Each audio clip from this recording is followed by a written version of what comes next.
വിഷുവിന് മുന്നേ തന്നെ പൂത്തു നിൽക്കുന്ന കണിക്കൊന്ന ഇതേ നമ്മുടെ പാളയത്ത് കോട്ടപ്പറമ്പ് ഹോസ്പിറ്റലിന് സമീപമാണ്.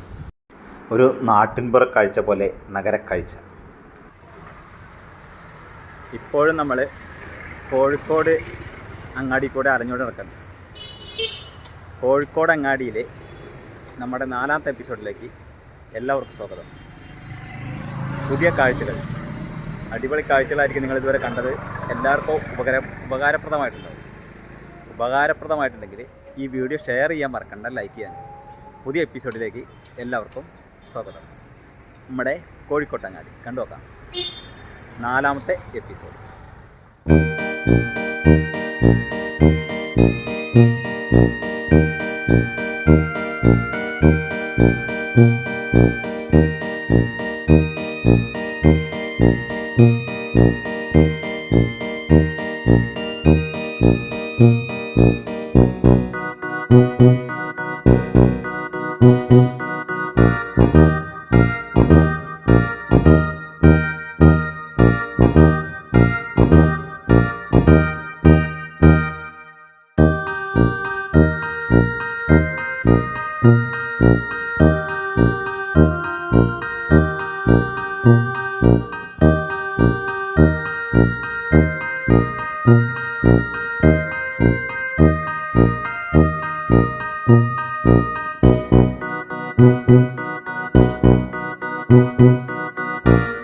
കോഴിക്കോട് സിറ്റിയിലുള്ള 3ാമത്തെ ബസ് സ്റ്റാൻഡാണിത്, പാളയം ബസ് സ്റ്റാൻഡ്.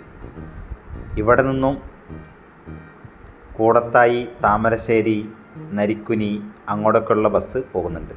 ഇതിന് തൊട്ടടുത്താണ് നമ്മുടെ പാളയം മാർക്കറ്റ്. പാളയം മാർക്കറ്റിലോട്ടൊന്ന് കയറി നോക്കാം.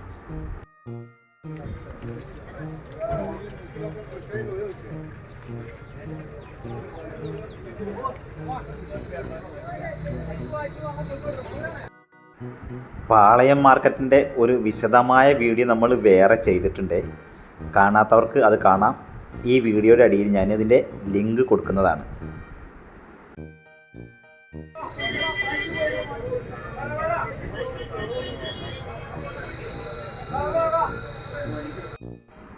ഈ പാളയം മാർക്കറ്റ് ഒരുപക്ഷെ കല്ലുത്താൻ കടവ് എന്ന് പറഞ്ഞ സ്ഥലത്തേക്ക് മാറ്റാനുള്ള എല്ലാ സാധ്യതയുമുണ്ട്. അവിടെ അതിൻ്റെ വർക്കുകളൊക്കെ നടക്കുന്നുണ്ട്. ഇവിടെ മറ്റൊരു പ്രത്യേകതയും കൂടിയുണ്ട്. ഏത് സമയത്തും ഭയങ്കര തിരക്കുള്ള ഒരു സ്ഥലം കൂടിയാണ് ഈ പാളയം മാർക്കറ്റ്. നമ്മുടെ പൃഥ്വിരാജിൻ്റെ ഇന്ത്യൻ ഉറുപ്പി എന്ന സിനിമ അധികവും ഷൂട്ട് ചെയ്തത് ഈ പാളയം മാർക്കറ്റിൽ വെച്ചാണ്. അവരുടെ ആ ഓഫീസ് ഈ പാളയം മാർക്കറ്റിലായിരുന്നു കേട്ടോ. അതിൻ്റെ ഷൂട്ടിംഗ് നടക്കുന്ന സമയത്താണ് ഞാൻ ആദ്യമായി രാജുവിനെയും അതുപോലെ തിലകൻ ചേട്ടനെയും ടിനിട്ടോം ഇവരെയൊക്കെ കണ്ടത് ഞാൻ ആ ഷൂട്ടിങ്ങിൻ്റെ സമയത്താണ്. ഇത് നമ്മുടെ 4ാമത്തെ എപ്പിസോഡാണ്. അപ്പോൾ പ്രത്യേകം ശ്രദ്ധിക്കുക, ഒരു ലൈക്ക് അടിക്കാനും അതുപോലെ തന്നെ നമ്മുടെ കഴിഞ്ഞ വീഡിയോസ് കാണാത്തവർ അതൊന്ന് കണ്ട് സപ്പോർട്ട് ചെയ്യാനും.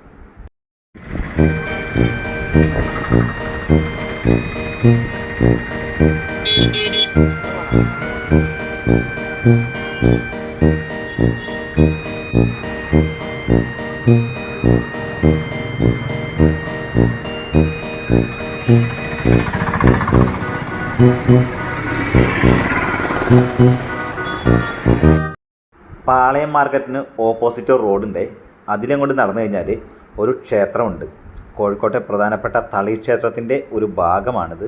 തളി ക്ഷേത്രത്തിൻ്റെ വീഡിയോ നമ്മൾ നേരത്തെ ചെയ്തിട്ടുണ്ട്. ഈ ക്ഷേത്രത്തിനടുത്തായിട്ട് ഒരുപാട് പൂജാ സാധനങ്ങൾ കിട്ടുന്ന കടകളും അതുപോലെ തന്നെ ബേക്കറി കടകളൊക്കെ ഉണ്ട്. ഈ സൈഡിലൊക്കെ 2 സൈഡിലും പൂജാ സാധനങ്ങളും അതുപോലെ ഇലകളൊക്കെ കിട്ടുന്ന കടകളാണ് ഉള്ളത്.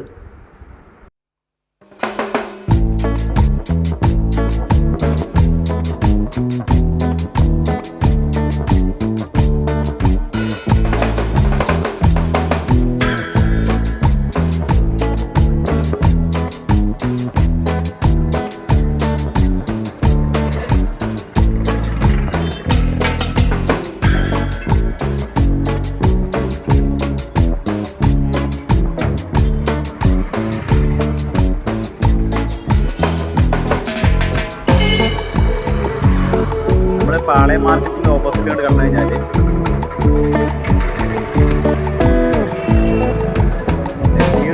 500 മീറ്റർ. നമ്മളിതാ ഈ കാണുന്ന റോഡിന് ഒരു 500 മീറ്റർ മുന്നോട്ട് പോയി കഴിഞ്ഞാൽ തളി ശിവക്ഷേത്രം കാണാനായിട്ട് കഴിയും.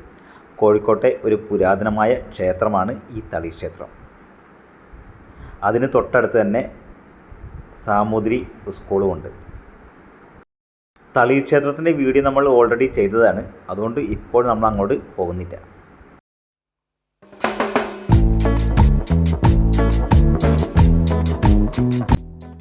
ഇത് ജൂബിലി ഓഡിറ്റോറിയമാണ്. അതും ഈ പാളയത്തിന് ഓപ്പോസിറ്റുള്ള റോഡിലാണ് തളി ക്ഷേത്രം റോട്ടിൽ. നമ്മുടെ കഴിഞ്ഞ വീഡിയോകൾക്കൊക്കെ നിങ്ങൾ തന്ന സപ്പോർട്ടിന് ഒരുപാട് നന്ദിയുണ്ട്. ഈ വീഡിയോയും നിങ്ങൾ ഒന്ന് ഷെയർ ചെയ്ത് കൊടുക്കാനും ഒന്ന് ലൈക്ക് അടിക്കാനും മറക്കണ്ട. കോഴിക്കോട്ടെ മറ്റൊരു പ്രശസ്തമായ റെസ്റ്റോറൻറ്റ് ഹോട്ടലാണ് ജയ മെയ്ഫ്ലവർ ഹോട്ടൽ. തളി ക്ഷേത്രത്തിനടുത്ത് പാളയത്താണ് ഇത് സ്ഥിതി ചെയ്യുന്നത്. അവിടേക്കുള്ള വഴി കാണിച്ചു തരാം.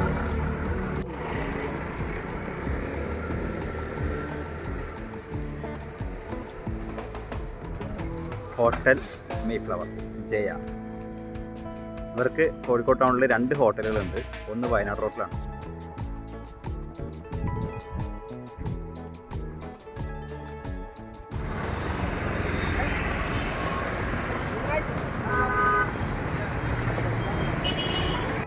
ഈ ബസ് സ്റ്റോപ്പിൻ്റെ പേര് MCC ബസ് സ്റ്റോപ്പ് എന്നാണ്. റെയിൽവേ സ്റ്റേഷൻ റോഡാണ്. ഇതിലെ തന്നെ പ്രധാനപ്പെട്ട ഒരു വസ്ത്ര വ്യാപാര സ്ഥാപനമാണ് ജയലക്ഷ്മി. പാളയത്ത് മീഞ്ചന്ത റോഡിലാണ് ജയലക്ഷ്മി സ്ഥിതി ചെയ്യുന്നത്.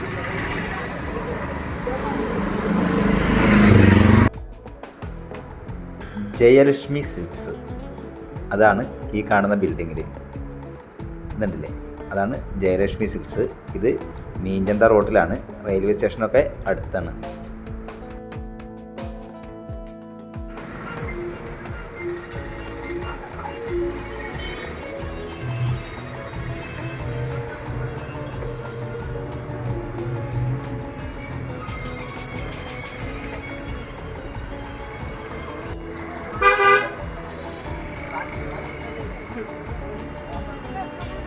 നമ്മളിനിയും റെയിൽവേ സ്റ്റേഷൻ റോഡിലൂടെ കടന്നിരിക്കുകയാണ്.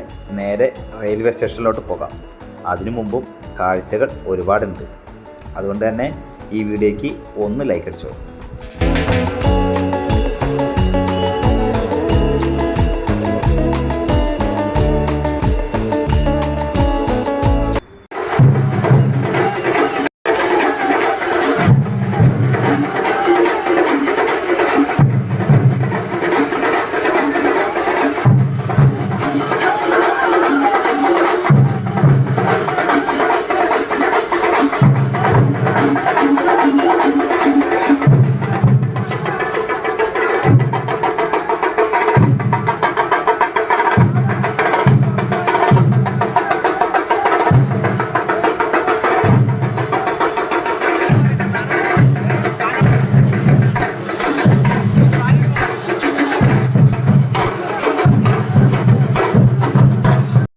അപ്സര തിയേറ്ററിൽ എമ്പുരാൻ്റെ ആഘോഷമാണിത്. ഇതിനെക്കുറിച്ച് ഞാൻ പറഞ്ഞു തരാം.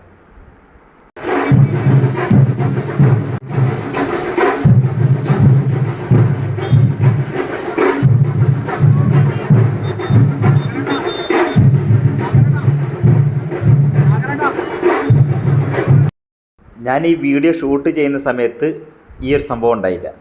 ഇത് ഞാൻ എമ്പുരാൻ റിലീസായപ്പോൾ അതിൽ പോയപ്പോൾ എടുത്തതാണ്. ഇത് നിങ്ങളെ കാണിച്ചു തരാമെന്ന് വിചാരിച്ചു ഇതിൽ ആഡ് ചെയ്തതാണേ. കേരളത്തിലെ ഏറ്റവും വലിയ തിയേറ്ററുകളിലൊന്നാണ് മാജിക് ഫ്രെയിംസ് അപ്സര.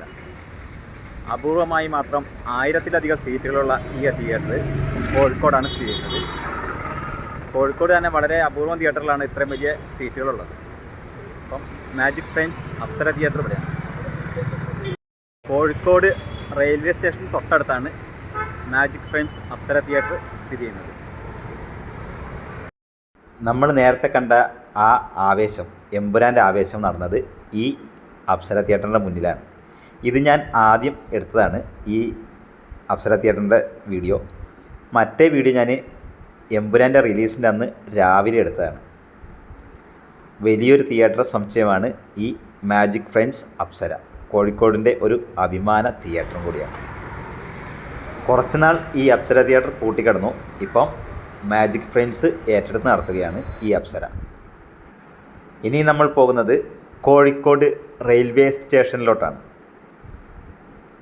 കോഴിക്കോട് സിറ്റിയിൽ നിന്നും റെയിൽവേ സ്റ്റേഷനിലോട്ട് നമുക്ക് ബസ് കിട്ടും. അതുപോലെ തന്നെ ഓട്ടോയൊക്കെ വിളിച്ചു തരാണെങ്കിൽ ഒരു 2 കിലോമീറ്റർ ഉണ്ടാവും KSRTCയിൽ നിന്നൊക്കെ. നമുക്ക് നടന്നു വരാവുന്ന ദൂരമേ ഉള്ളൂ. മിഠായി തെരുവിലൂടെ ഇങ്ങോട്ട് എളുപ്പമാണ്. കോഴിക്കോട് റെയിൽവേ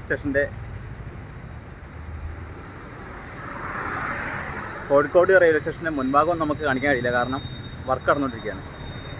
ഇന്ത്യയിലെ തന്നെ ഒരു വലിയ റെയിൽവേ സ്റ്റേഷനായിട്ട് മാറാൻ പോവുകയാണ് കോഴിക്കോട് റെയിൽവേ സ്റ്റേഷൻ. അതിൻ്റെ വർക്ക് നടക്കുന്നുണ്ട്. നമുക്ക് മുന്നിലൊന്നും വീഡിയോ എടുക്കാനുള്ള ഒന്നുമില്ല. അപ്പോൾ നമ്മളുള്ളത് റെയിൽവേ സ്റ്റേഷൻ്റെ മുന്നിലാണ്.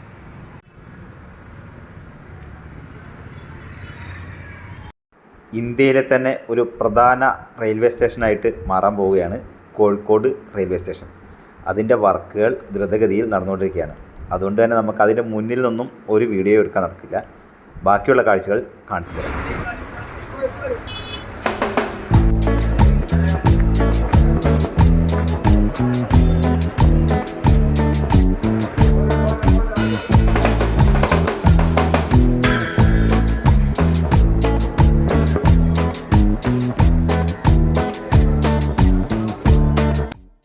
നമ്മൾ ഒരുപാട് തവണ റെയിൽവേ സ്റ്റേഷൻ്റെ വീഡിയോ ചെയ്തിട്ടുണ്ട്. നമ്മളിത് പിന്നെ കുറേ പ്രാവശ്യം വന്നിട്ടുണ്ട്. പോകുമ്പോഴും വരുമ്പോഴൊക്കെ നമ്മൾ റെയിൽവേ സ്റ്റേഷനെ കുറിച്ച് പറയാറുണ്ട്. ഇപ്പോൾ കോഴിക്കോട് റെയിൽവേ സ്റ്റേഷനിൽ 4 പ്ലാറ്റ്ഫോമുകളാണുള്ളത്. എന്നാൽ വികസനം വരുമ്പം ഇത് 6 മാറാനുള്ള സാധ്യതയുണ്ട്. ഇതാണ് 4ാമത്തെ പ്ലാറ്റ്ഫോം.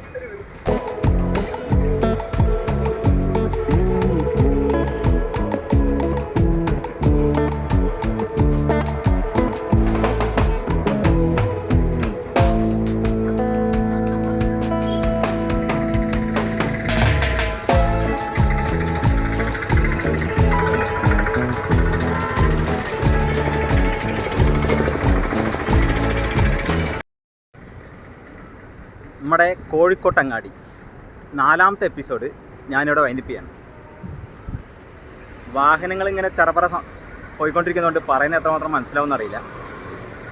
നമ്മുടെ ഇതിനു മുമ്പ് കാണാത്ത വീഡിയോസൊക്കെ എല്ലാവരും കണ്ടു നോക്കണം. ഈ വീഡിയോ ഇഷ്ടപ്പെട്ടാൽ ലൈക്ക് ചെയ്യാനും ഷെയർ ചെയ്യാനും ചാനൽ സബ്സ്ക്രൈബ് ചെയ്യാനും മറക്കണ്ട. കോഴിക്കോട്ടങ്ങാടിയുടെ പുതിയൊരു എപ്പിസോഡ് കാത്തിരിക്കുക. Bye bye.